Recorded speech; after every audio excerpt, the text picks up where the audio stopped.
Good evening and salutations, my B&B fans. I don't really understand why Poppy freaks out every time Luna asks about her dad, but between yesterday and today, she kind of annoyed me, okay? It's like she starts off with the waterworks and she starts hugging and she starts trying to guilt trip her and she's all like, oh, was I never enough? I mean, didn't I sit there and try to give you the best life possible? It's like she asked you, was Bill Spencer her dad? You said no. And she's like, I don't believe you. And today she's like, maybe I should sit there and try to do like a DNA test and just try to find on my own. And she just freaks out. Now, I know a lot of people Smith is saying that it's most likely going to be Bill's daughter, which would make sense. I don't see why it'll be Jack's daughter because we haven't really seen Jack in a while.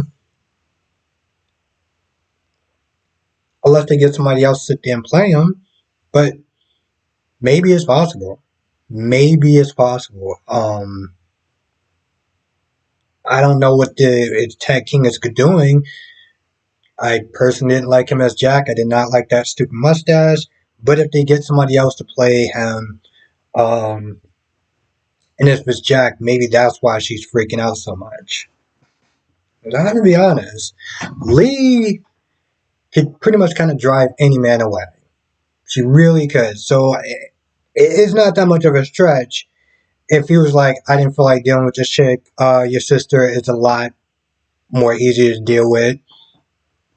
So maybe it's possible. But, again, she starts with the waterworks, the tears, the when, the woe is me, all the other crap. Finn comes in, and Finn is like, talking about how she used to stay with him for a little bit. It was before she was born. He was in college and everything. So they talk about some memories. RJ was just at the beach house, just like sitting there staring and texting her and everything. Brooke is freaking out. She's having her usual Karen-like behavior, crying, telling Hope, oh, his past this, his past that. I was like, bro, you have a past too. What are you talking about? That's the thing that's just so annoying whenever she talks. She's like, oh, well, maybe he might have changed and stuff like that, but what about his past? I'm like, what about your past? What about all the stuff that you done? But you want to be redeemed, right? You want to be redeemed by Brooke and everyone else, but yet you want to sit there and hold his past against him. So she leaves. Ridge comes in and pretty much kind of does the exact opposite. Well, does the opposite of what Brooke does to Thomas. Ridge uplifts his son and basically makes sure, like, yo, listen, you got to be on board with this. It's going to crush him. And then he's all like, listen, I want you to be in my son's life, and it'll be an honor to be, to consider your daughter-in-law. So he was very positive. Brooke came over to Thomas with all the whiny, annoying, and then she has the audacity to sit there and say, I'm doing this for you, Thomas.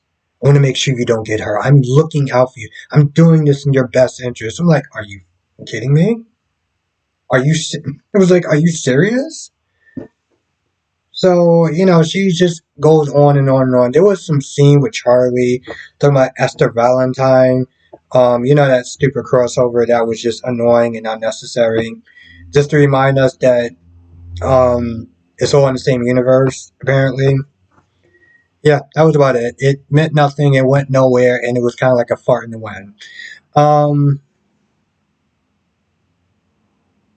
yeah, and then towards the end, Thomas and Hope pretty much compared notes about how the dad was very uplifting and Brooke was just, well, being Brooke. Um, so yeah, that's pretty much where it ends. Oh, and Luna meets up with RJ, and she talks about her mom freaking out and her reaction and everything.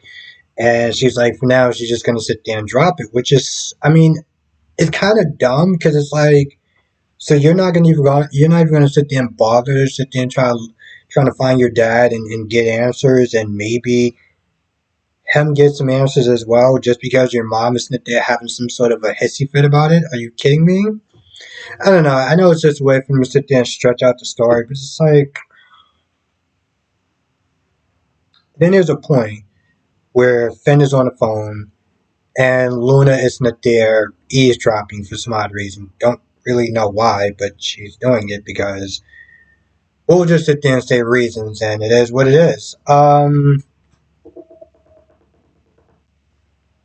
Yeah. Now I feel like I'm done. I haven't done a B&B review in a while. I should have did one yesterday. I don't know why I didn't. Um, I did Days. My Days is actually was something to talk about today. It was like I almost felt like they didn't even need to sit there and make an episode. Like if that's what they were gonna put out, they should have just put out nothing. I would have been happy with nothing. I would have been happy with them just skipping a day. Anyway, I can't think of anything else. If I did miss anything, you know what to do. Um, Come to our live stream tonight, 8 p.m. Eastern, 5 p.m. Pacific. We'll sit there and talk about all the shows, General Hospital, Days of Our Lives, Bold and the Beautiful, and Young and the Restless. The lives have been a lot better. It's been a lot more chill. Not any drama or anything like that. We just sit there cracking jokes and just having a good time. I am definitely trying to do a lot better than last year. First year streaming was rough. It was fun, but it was rough. So, but things are a lot better now. So, and I'm also a lot more stricter about the type of BS that I am not going to allow my live streams. So yes, if forget anything, come to the live stream tonight, and we'll sit there and talk about it. All right.